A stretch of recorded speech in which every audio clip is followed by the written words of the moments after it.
Welcome back to Jersey Matters. Last year, there were 5,100 cases of Lyme disease reported in this state. This year, we are expected to far exceed that because of an unprecedented tick population. So what do? Sherry Karabin talked to a specialist in Edison, New Jersey to find out. Sherry. Thanks, Larry. As the number of Lyme disease cases continues to rise in the Garden State, doctors are advising anyone who lives in or frequents a wooded or grassy area to take precautions before heading out, including keeping bare skin covered, using plenty of bug spray, and doing frequent tick checks. I was sitting outside reading, and all of a sudden I got the shaking chills out of nowhere. My muscles were hurting, my bones were hurting. I felt like I was coming down with the flu. Beverly Sensakovic is describing what are often the early symptoms of Lyme disease. In her case, she says she felt something on her neck 2 weeks before she became ill, but was out shopping at the time and forgot to check when she returned. Luckily, her husband is an infectious disease specialist at Hackensack Meridian Health JFK Medical Center, and he diagnosed her with Lyme disease right away. He treated me with doxycycline, and within 24 to 36 hours, I felt like a different person. And I took the doxycycline for four weeks, 28 days, and I'm fine.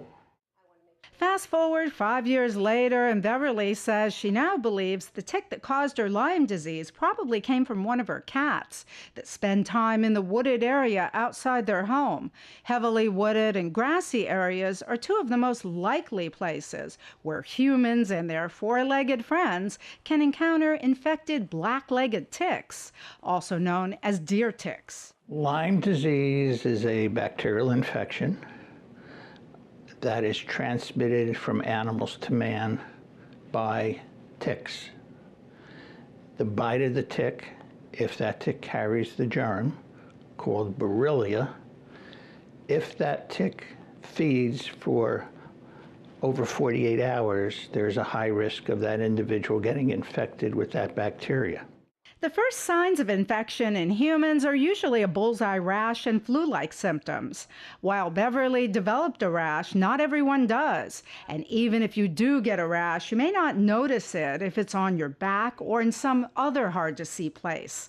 Doctors say the best way to prevent Lyme disease is to avoid wooded or grassy areas, especially in the warmer months.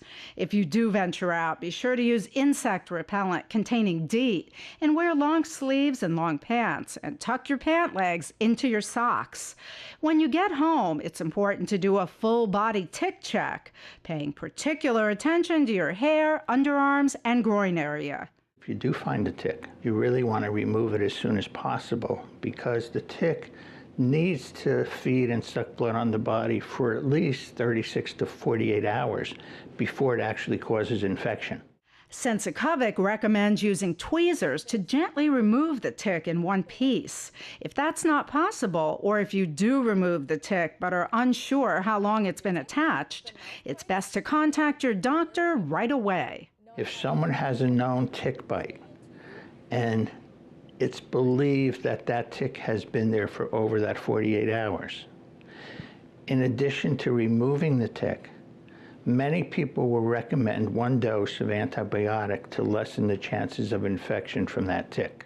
If a patient isn't treated right away and develops symptoms later on, tests will likely be performed, and if Lyme is confirmed, doctors usually prescribe an extended dose of antibiotics. Sensakovic is himself a former Lyme disease patient, and he says after receiving treatment, he's just fine. While some believe the symptoms can return, he says if a patient receives adequate treatment, the infection won't come back. What can happen with Lyme disease is after it's been treated and the germ in your body is killed by the antibiotics, your antibody system, the antibodies that your body makes to fight off the Lyme disease, can sometimes cross-react with your own tissues and cause a lot of symptoms, aches and pains, not feeling well. Many people are misled to believe that that's chronic Lyme disease that lasts forever. That's not true. While there is a vaccine available to help prevent Lyme disease in dogs, humans don't have that option yet. That's why Sensacovic wants everyone to take precautions and, when in doubt, see a doctor. If left untreated, Lyme disease can be serious, affecting the joints and, as time progresses, the heart and the nervous system. In Edison, this is Sherry Karabin reporting for Jersey Matters. All right, thank you, Sherry. When we come back, no more smoking on the beaches of New Jersey. We'll tell you what you need to know when Jersey Matters continues.